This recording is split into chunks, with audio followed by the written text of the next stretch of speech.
Welcome to VVW news. ఉపాధి హామీ చట్టంలోని మార్పులను వ్యతిరేకిస్తూ ప్రజా సంఘాల ఆధ్వర్యంలో ఈ నెల 20వ తేదీన జిల్లా కలెక్టర్ కి వినతి పత్రం ఇవ్వాలని, మండల కేంద్రాల వద్ద, సచివాలయాల వద్ద నిరసన కార్యక్రమాలు చేపట్టాలని వ్యవసాయ కార్మిక సంఘం రాష్ట్ర ఉపాధ్యక్షులు గంగారపు పిలుపునిచ్చారు. పేరును మార్చి ఇవాళ వికసిత్ భారత్ రోజ్గార్ యోజన మిషన్ పేరుతో ఈవేళ ఒక పథకాన్ని, ఒక పేరుని ప్రవేశపెట్టింది. ఈవేళ ఆ పేరులో గ్యారంటీ ఉపాధి హామీ అనేది రద్దు చేసింది.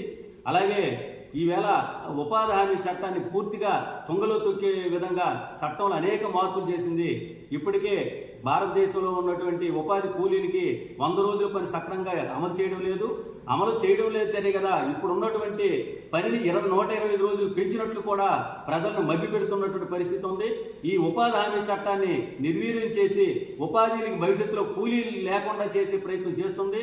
ఆంధ్ర రాష్ట్రంలో, ముఖ్యంగా భారతదేశంలో ఈ ఉపాధి హామీ చట్టానికి 90% నిధులు కేంద్ర గవర్నమెంట్ పెట్టాలి, అలాగే 10% రాష్ట్ర ప్రభుత్వం భరించుకోవాలని చెప్పి చట్టంలో నిబంధనలు ఉంటే, ఈవేళ 40% రాష్ట్రాలు భరించాలి, 60% కేంద్రం భరిస్తుందని చెబుతుంది.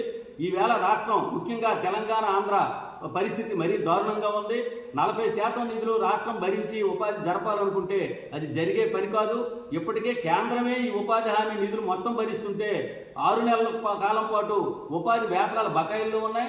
అనేక విధాలుగా వ్యాపుల పేరుతో ఈవేళ ఉపాధి పనిని తగ్గిస్తున్న పరిస్థితి ఉంది. 100 రోజుల పని కూడా సక్రమంగా ఇవ్వలేనటువంటి పరిస్థితి ఉంది. అలాంటిది ఈవేళ రాష్ట్రాలకే ఆ బాధ్యతలు అప్పచెప్పడం అనేది సరైన పద్ధతి కాదు. అలాగే మహాత్మా గాంధీ పేరుని ఈవేళ గ్రామీణ ప్రాంతాలు అభివృద్ధి చెందితే భారతదేశం అభివృద్ధి చెందుతుందని చెప్పినటువంటి మహాత్మా గాంధీ పేరు ఈవేళ యూపీఏ గవర్నమెంట్ పెడితే, ఈవేళ మహాత్మా గాంధీని చంపినటువంటి గాడ్సే వారసులైనటువంటి RSS, బీజేపీ ఈవేళ గాంధీ పేరునే మార్చేసి ఇది బీజీ రామ్ రోజ్గార్ పేరుతో ఈవేళ కొత్త పేరును మార్చడం సరైనది కాదు. పేరు మార్చడం వల్ల ఉపాధి హామీ కూలీలకి ఏమి ఒరిగిందేమి లేదు. కాబట్టి ఉపాధి హామీ చట్టాన్ని ఈవేళ కొత్తగా పెట్టినటువంటి బిల్లుని పూర్తిగా రద్దు చేయాలి, బిల్లును ఉపసంహరించాలి. ఆంధ్ర రాష్ట్రంలో ఉన్నటువంటి వైసీపీ కానీ, జనసేన కానీ, తెలుగుదేశం పార్టీ దీన్ని పూర్తిగా వ్యతిరేకించాలి. నిన్న బిల్లు పాస్ అయిందని చెప్తున్నారు.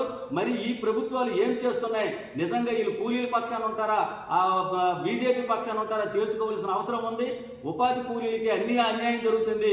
దీనికి వ్యతిరేకంగా ఈ నెల 20వ తేదీన, రేపు 20వ తేదీన మొత్తం అన్ని కలెక్టర్ కార్యాలయాల వద్ద మేము వినతి పత్రాలు ఇవ్వాలని, అలాగే మండల ప్రాంతాల్లో, మండల కేంద్రాల్లో ధర్నాలు చేయాలి, అలాగే బిల్లు కాపీలు రద్దు చేయాలని చెప్పి, దగ్ధం చేయాలని చెప్పి పిలుపునివ్వబోతున్నాం.